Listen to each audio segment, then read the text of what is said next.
Today, folks, I'm here with my new updated Model 1000 LP rifle rest. And what I want to do, I want to start from the very front.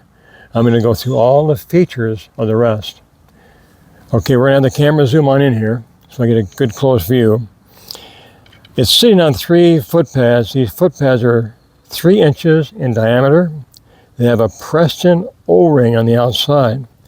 Now what that O-ring is for, it grabs the surface of wood, concrete, just extremely well, and it also dampens any type of vibration and just makes for one solid platform for the rest to sit on. Okay, next up I have my elevation screws. Now the elevation screws are used when I put a level on my base here, on my sandbag. I adjust this so I can get my rest perfectly horizontal level, because I want it perfectly level when I put my handgun in there, or my firearm in there.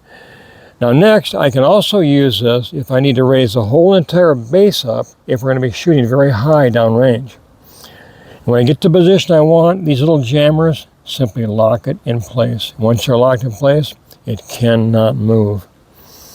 Next up, I want to move forward to my dual rail gun stop.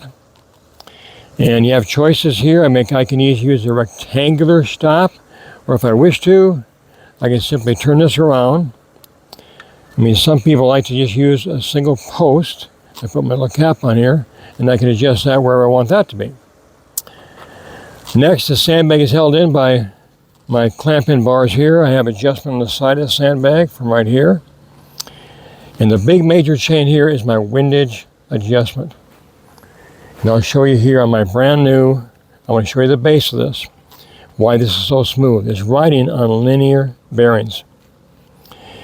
And then when I go to adjust the windage, this ball screw here, this is a ball screw, they're just ultra smooth, ultra precise.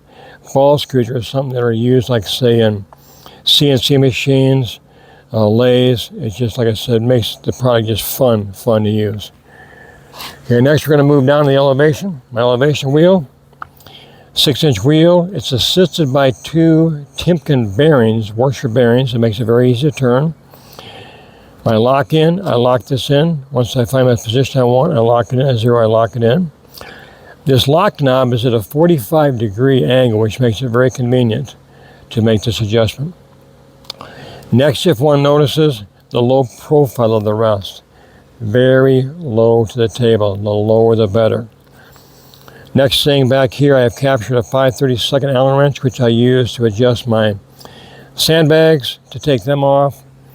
But I recommend, if one would get a T-handle 5/32 Allen, it's just a lot easier to use.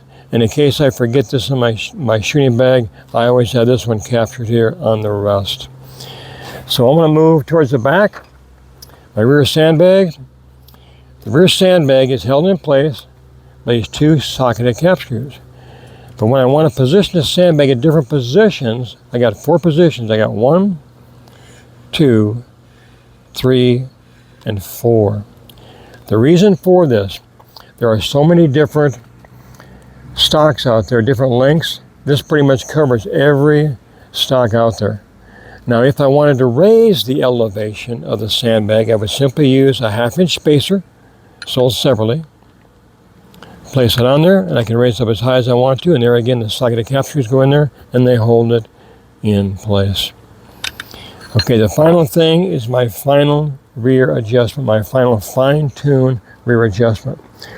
And what I want to do, I want to put a rifle in here. I'm just going to show you exactly how I use this. So it'll only take me a second. See you in a bit.